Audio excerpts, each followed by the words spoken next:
You guys like Nintendo? I love Nintendo. Right? Yeah. Awesome. You know what else I like? Bricks. What do you do with bricks? Build things with them. I like I like Lego bricks. Lego bricks. I know. Well, guys, recently came out that Nintendo now has the ability to brick your console. Is that most extra notably money as a feature? Yeah, they're going to charge you for that. It's $100 fee. Does it come with mortar? It does not. It does not. All you get is plastic and the screen and some lithium-ion batteries. Nintendo is updating their end-user license agreement to make it where if they detect some kind of illegal activity or modification to the Switch 2, they can just break your console. You can't even use it, and you would have to buy a new one.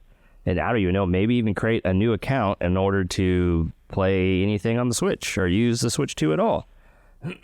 And that is absolutely insane. So it bricks your old Nintendo. No. Yeah, quick caveat. It's just the Switch 2. It's not your old Nintendo. Yeah, it's just Switch 2. Yes. That had me worried. Yeah, that's clarification. Yeah. What do you guys think about that? Yeah, do that. It's interesting. Are you telling Nintendo that or are you telling people that? Telling both. Don't screw up. Don't. Well, the hard part is it still is kind of vague because they don't say specifically if it's like this is permanent or not. Like it's just like, hey, we have the right to do this, and it can disable your console, but it doesn't remotely disable your console. And the fact is that everything is quickly and basically already there. Right. It's online. You're always connected. Like you remember back in the day where you'd like buy something and it's just yours, like digital or like physical copies of games, and I'm like, hey, do you want to try this game out? You can have it. You can try it. Thanks. Yeah. Well, it's also weird that like they're the people that were like super stringent and like intense about like taking people's content down on YouTube and stuff like that. Remember, they were like hardcore about that, and probably still are. And this is just now extending beyond just like content creation. But yeah. It's just like this is a little messed up, It's like, I mean, I could see. Well, actually, no, I don't see. Like, you buy a console, like you can do whatever you want with that console. It's your console. That is the whole point of buying something physical, and just because there's a digital aspect tied into it doesn't. I mean, I don't think it gives them the right to do that. And it's like people modify stuff all the time, and like what do they? I don't understand. Like, what is considered as a modification though? It's not really like if I put a thumbstick on there. An unauthorized modification is what they're deeming something. You know what that tells me, right? It could be anything they want. No. What it tells me is that Nintendo's going to sell their own modifications for it, and that's why they're telling people no. What, I mean, you speculate or... Well, like... what kind of modifications? I don't know. That's why I was asking you what kind of modifications are they already doing with the current Switch, right? If there's already mods out there for the Switch, there's a reasoning why they're doing it. Well, they're saying it's like unauthorized modifications, like jailbreaking it so you can install like an Xbox Game Pass system onto it, like hacking the operating system or whatever. Yep. And that's kind of what they're getting at. But it's like at the end of the day, it's like you can't. If somebody wants to take apart your Xbox and turn it into it's like when people buy a Windows PC and turn it into a Mac. Like, it's yours. You can do whatever you want with it. I bought this house. I can do whatever I want with it. It's like. Nobody's going to tell me what I can and can't do. You need to do some stuff with it. Oh, no. Yeah, I think the worst part... Can you give me some money? No. Okay, then shut the fuck up. I mean, just like with all legal stuff, like this is very like... There's no clear definition as of right now. Unless something goes forward and goes to court and things are actually defined, and you don't know if bricking your console is going to be final or reversible. Something like on YouTube, it's like, oh, you have a strike, you're banned from playing your Nintendo Switch for 2 weeks. Yeah. It's like, okay, why is it so? Really, I think it's felt that they're setting this up in order to just have the ability to do things that they want to do in the future without having to be clearly defined. So, because, usually when you clearly define something, like people find workarounds all the time. Yep. And so if they take you to court, then they can start really putting, pen to paper. But the worst part about it is that there is another clause within the EULA where there is a binding arbitration clause that significantly limits users' abilities to take legal action against the company in court. Specifically, Section 16 of the EULA mandates that most disputes between users and Nintendo must be resolved through individual arbitration, thereby waiving their rights, which you would go to like a private court. It wouldn't be a public court. Yeah. Civil suit. But yeah, I mean, it's important to say, like, it waives the rights to sue Nintendo in court, have a trial by jury, or participate in class action lawsuits. Yeah. Oh, okay. Yeah. Which is ridiculous. Because, like, what if...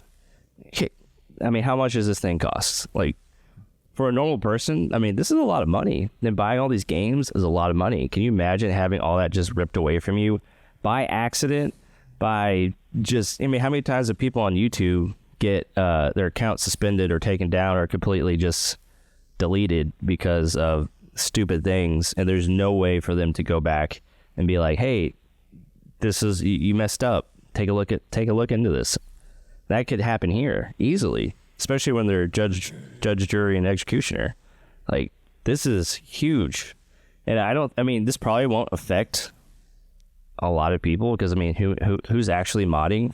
I think there's a very small group. I'm saying modding, like people who like to take things apart and mess with stuff and mess with the operating system. I think that's a huge, obviously small group, but I mean, anything. It's just so not defined. Like, what are the limits?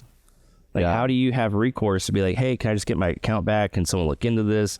And then they need like a whole review system of people and a team to go and have clearly defined things, and it's just so unclear, and this is insane. Yeah, it is weird. I mean, like you said, this doesn't affect me at all. Like, because I buy my Nintendo Switch and I download the games off the eShop, and then that's it. So it's not like I have no reason for them to break my system, but the fact that they're putting it in here is just like, what is the point? Like, what, like, how is this? I mean, I could see maybe if they think you, like, your system is accessing the Nintendo eShop network and you download some malicious content that's connected to that system, maybe that could open Nintendo up to malware or something like that on their system, and they don't want that. So maybe that's the reason. But like, I mean, it doesn't say that anywhere here. It just, right now, this seems like a violation of like my right as an owner of the system, Yes. But if that was the reason for it, I would be like, okay, that makes sense. But we don't know because they won't tell us. Yeah. Well, there is one redeeming thing is there is a way to opt out of the arbitration clause, but you have to send a written notice to Nintendo within 30 days of agreeing to the EULA. The notice should include your personal blah, blah, blah. You can look this up. But yeah, you have 30 days to do this. So once you get your Switch and you agree to all the stuff, you can send something in just for legal protection so you can actually sue Nintendo or, just take them to court, basically. Which I feel like a lot of people should do, but I know a lot of people are not going to do that. I mean, I'm not going to do it because I'm never going to do this anyway. So, well, that's the thing. Like, it could be something that doesn't seem like it would be a violation of their clause, but you don't know. Like, can you imagine having it all ripped away from you? Like, all that stuff. Like, I don't know if they would like delete your account or like suspend your account, but like buying another Switch. I mean, I guess at that point you just wouldn't buy a Switch. I'm done with Nintendo. Yeah, like, screw you guys. I'm going. Going to PlayStation. I just feel like with the price increase with Nintendo and their games, there's already like major backlash, and then they're doing this.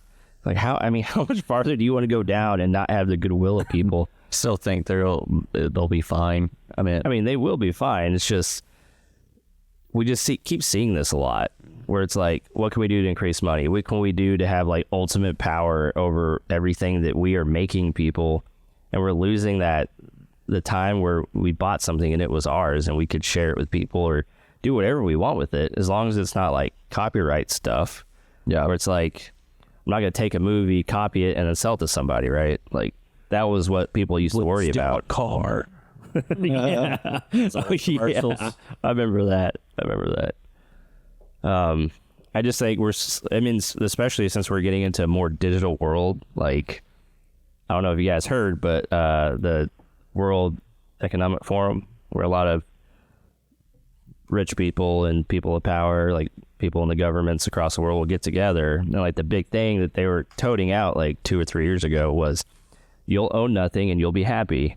And we're slowly getting to that point where we're not really owning anything. Like even games, like especially with Nintendo's physical copies, they're just a digital key on a piece of plastic for us to be able to download and access these games. Well, I was reading about even people were kind of complaining about Doom that we just talked about because the disc is like basically a cup like 100 megabytes of stuff and everything else you download off the server. Yep. So that's pretty common.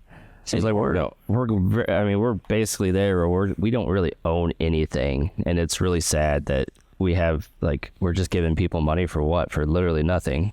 Yeah, we get an experience, but it'd be nice to have something physical. I mean, that's why I've switched to starting to buy Blu-rays now, for the fact that sometimes some Blu-rays you can't stream every movie online anymore. So yeah. Let me buy the things I can so I can always watch this no matter what. I don't have to be connected to the internet. Well, heck, even Blu-rays sometimes require you to be connected to the internet. I don't know. I have probably a hot take about this, but I don't really care that much to not own these things because, I have a bunch of DVDs from back in the day that sit on my shelf and I haven't touched them, and they just take up space in my closet. Yeah. And I'm like, the odds of me going back, I don't have nostalgia like a lot of people do, and this Oblivion thing coming out, it's like that would be the only reason I would gone back to Oblivion is for a remaster, but I'm not going to go back and find an old disc that I have stored somewhere and pull that out and play it. Chances are the hardware that I have won't be able to play it anyway. It's like old VHSs. I've already thrown away my VHS tapes from long ago. Right. So physical is going to go away, and it's like the ownership of that thing. It's like the odds of me going back and replaying something like that doesn't exist, but that's not everybody. And I get the desire to want to own stuff just for the principle of owning the thing, especially because costs don't go down for this stuff half the time, unless you're doing a streaming service where renting we don't pay near as much for music like we used to because we just stream it online and we're not buying an album every single time. And, games are kind of getting that way, but it's not all. I mean, there is still something. There's a lot of people out there that do with games specifically, go back and replay games over and over again. And if it's just I don't know anybody that's played Ghost of Tsushima 7 times. Oh wait, I do. 10. Sorry. Yeah. So for that, I can see it, but for me personally, it doesn't really affect me that much. Yeah. Well, I think the issue that's always been with the digital age is that, I don't know how long, I've been hearing this since I was in elementary school, that there could be a solar flare that does this big EMP and takes out the whole world's power grid. And it's with digital, that's all it takes. I think I'll have an EMP, and then we're there's nothing digital. Yeah. Technically, you couldn't play DVDs either. I was going to say, nothing's going to work anyway. Yeah, I wouldn't care about video games at that point. Yeah, that's true. Happens, but the fact that, what is the whole point of buying something, I think it's, there's definitely different perspectives. I get the point. It's but if we didn't have streaming services, you think you'd watch any of those DVDs? No.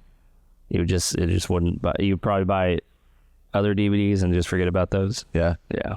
I've never watched a movie twice in my life, I don't think. Well, yeah, you're special. Well, I take that back. Casino Royale. I watched that 7 times. I love that movie. It's fun. Damn. But beyond that, I haven't really watched any. What the heck, man? Yeah. I feel you. Yeah. It's just not my thing, I got you. It's I consumed the media. I enjoyed it. It was a moment in my life, and I move on. You are a special case. I am. Yeah. It's like games with you. I never understood that. It's like Star Wars. Why would anybody watch that twice? That's stupid. Hey, it made $1 billion. I don't know. It's that stupid. I know. Just kidding. Boy, they just re-released episode 3. And I know, that's crazy. Yeah. Insane. Yeah, I think it is a cause for concern, and these companies keep pushing the envelope farther and farther to the point where... I think that's a big thing. It's the line keeps shifting one direction. It's at what point is too much, happening? And I from that perspective, I see it, it's eventually we're going to get to the future where you're going to be renting time on these games practically. They're going to, instead of charging you to access the game, it's just you're basically paying per hour, some shit like that. I think that's when I'll stop playing. Yeah. I'd be happy that I'm on those physical discs. I'm serious, that is what they're trying to push for. Who was it? I forgot. Someone had mentioned that, yeah, we should, it was someone from Grand Theft Auto, Rockstar. Yeah. They were just we should charge by the hour. We shouldn't charge I feel like we're already paying that with a fucking monthly. Never mind. I don't want to get into that. I'm good. Yeah. Yeah, like slowly we'll get there. But this is the thing. Like, luckily, the video game market is a free market. And like we said before, that, I mean, how many indie games recently have been taking over and outshining AAA titles who always are pushing for something crazier when you have people who are like, oh, I can just build a game on my own and see how it does. And they've been very successful. And I appreciate that. So we need to keep that going. And I think the market will correct itself. I mean, we're always going to have AAA titles in these crazy companies, but hopefully we'll have a better infrastructure to fall back on certain things. So yeah, we'll see. Anything else? Final thoughts? Love Nintendo, hate Nintendo? Nintendo's fine. I still feel the same about Nintendo, and I will always feel. It's just, how do you feel? It's there. It's a console. It's a console. It's there. I mean, to me, I think it's mostly meant for family type stuff. You know? Yeah, definitely. Yeah, I'm still gonna get it. Still gonna play it.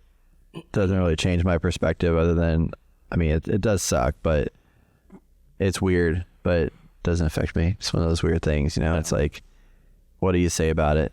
That's how they get you, man. It doesn't affect you at first, and then eventually you're like, oh, get you. Shit. Yeah. Wow. Then they're gonna be like, the thing that will affect me is when they're like, oh yeah, you can't play this at a live public event anymore. That would be some bullshit. Yeah, actually technically we probably can't, but yeah, it is what it is. I mean, it's very possible. Yeah. I mean, you can. It's just like if you connect to the internet, but then they're gonna be like, well, you need to always be connected to the internet if you want to play that. this. I hate. Oh, you always got to be connected to the internet. Like, that's stupid. I mean, it's going to get to the point where they're tracking, well, I'm sure they already do this, but like tracking everything you play, how long you're on something. Oh, yeah. They track all that. Like, okay, where are you playing it at? Okay, we don't like you playing this here.